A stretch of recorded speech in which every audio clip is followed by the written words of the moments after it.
Oke, selamat malam semuanya. Ya, ini F-Talk edisi 2 Oktober 2023. Seperti biasa, malam ini kita akan berikan update market IHSG dan juga membahas ide-ide yang masuk di kolom komentar F-Talk edisi terakhir, edisi 2 Oktober, edisi 1 Oktober ya, edisi kemarin malam. Tidak banyak, hanya ada 1, 2, 3, dan 4 saham yang akan kita bahas di F-Talk malam ini. Jadi silahkan apabila Anda ingin melihat banyak saham dibahas di F-Talk selanjutnya, isi di kolom komentar saham apa yang menurut Anda menarik untuk dibahas. Apakah Anda ingin trading di saham itu, investing, terserah. Yang jelas berikan ide dengan penjelasan ya, supaya nanti kita akan bahas sesuai dengan apa yang Anda harapkan. Seperti itu. Untuk menyikat waktu, kita langsung mulai saja. Sebelum saya mulai, silahkan bagi Anda yang mungkin belum subscribe channel ini, silahkan subscribe ya, kita tunggu. Oke, silahkan subscribe. Dan yang mungkin merasa F-Talk ini bermanfaat untuk Anda, dukung kami dengan klik like. Langsung kita mulai dari IHSG terlebih dahulu. Hari ini perdagangan di bulan Oktober, IHSG ditutup naik 0,3% ya. Bisa dikatakan ya belum keluar dari kecenderungan naik, masih bagus penutupannya. Meskipun tidak bagus sekali karena harus tutup di atas 7.000 untuk akselerasi, namun untuk saat ini sementara ini masih on track ya. Kita tinggal menunggu saja bisa breakout di atas 7.000 dan bertahan di atasnya. Nah, itu adalah indikasi yang cukup baik ya. Sementara ini masih dalam kecenderungan naik seperti yang kami sampaikan di stock call edisi 1 Oktober kemarin. Langsung kita bahas saham ya, karena belum ada perubahan. Selamat malam Pak Yev, mohon bantuannya untuk bahas saham harta untuk trading jangka pendek. Kita lihat harta.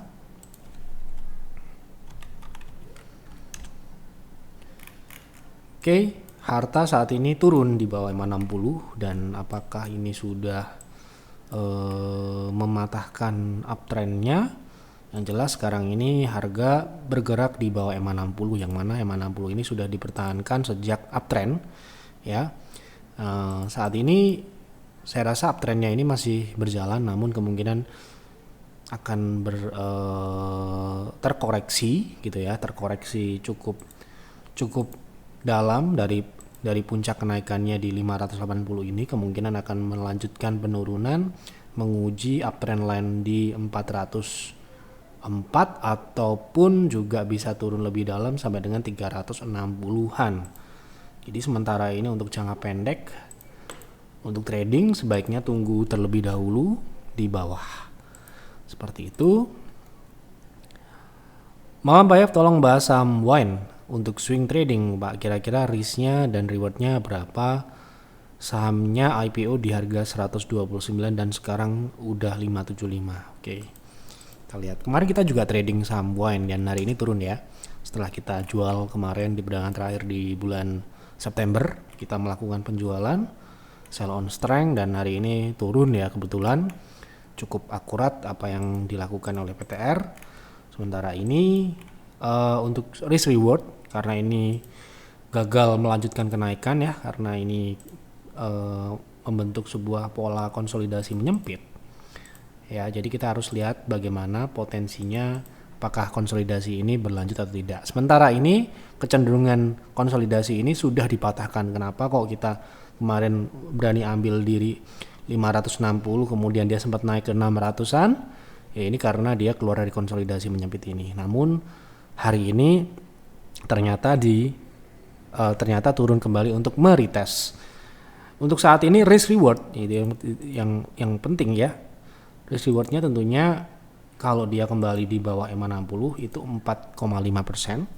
Yang mana kalau dia tembus di bawah EMA 60 potensinya adalah turun kembali ke 478, itu 12%. Jadi kalau misalkan beli di harga saat ini risknya itu 4% dengan potensi upside 17%. Jadi menurut saya ya cukup oke kalau bisa beli di 535 atau 525 ya, dengan risk yang cukup minimal ya, meskipun ada potensi gagal kembali konsolidasi, tetapi sementara ini karena dia sudah breakout dari resist 560 kemarin, ini bisa dijadikan retest. Nah, retest ini adalah dimanfaatkan untuk buy on weakness gitu ya.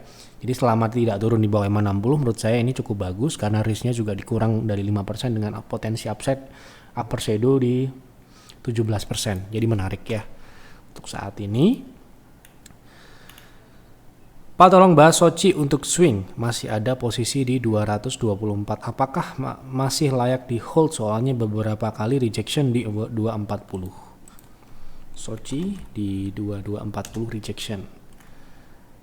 Kita harus lihat 240 ini apa gitu ya. Nah, ternyata 240 ini merupakan resist konsolidasi. Salah satu resist yang cukup kuat ya, 3 kali diuji dan kembali harga setelah gagal melewati level tersebut turun kembali ke 170-180 ya. Jadi untuk punya di 220 ini sementara ini ya swingnya berjalan turun ya, swing turun. Nah, swing naiknya ini kita akan buka di time frame yang lebih kecil. Sementara ini Anda bisa hold dengan proteksi di 210 ke bawah. Jika dia turun kembali di bawah EMA 60 seperti yang sudah ya, ketika dia gagal kemudian turun di bawah EMA 60, dia akan kembali ke support konsolidasi yaitu di 180-170. Jadi Anda bisa gunakan time frame H4 untuk melihat EMA 60 ya di 200. Ini EMA 60 ini dinamis ya. Sementara ini harga di 210.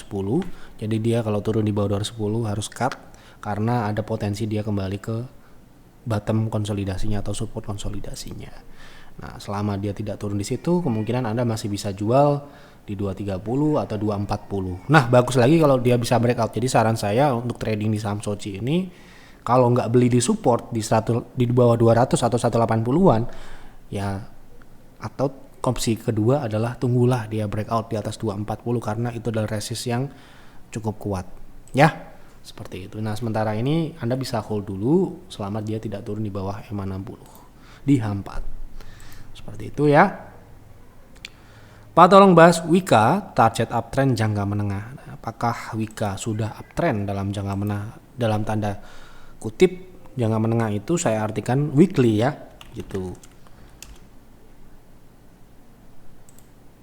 Nah, sayangnya saham Wika ini belum uptrend. Ya, Anda bisa lihat seperti ini. Ya, kalau kita bilang ini uptrend kan nanti ketawai orang ya. Ini belum uptrend. Ya, ini masih Anda bisa coba lihat dengan EMA 60 seperti ini. Nah, apakah moving average ini bergerak uptrend atau downtrend? Gitu ya. Sehingga belum bisa dikatakan ini uptrend. Nah, berapakah target kenaikan untuk pullback? Ya, jadi Wika ini kan hari ini turun ya, turun atau naik ya. Pokoknya yang jelas ini sedang pullback.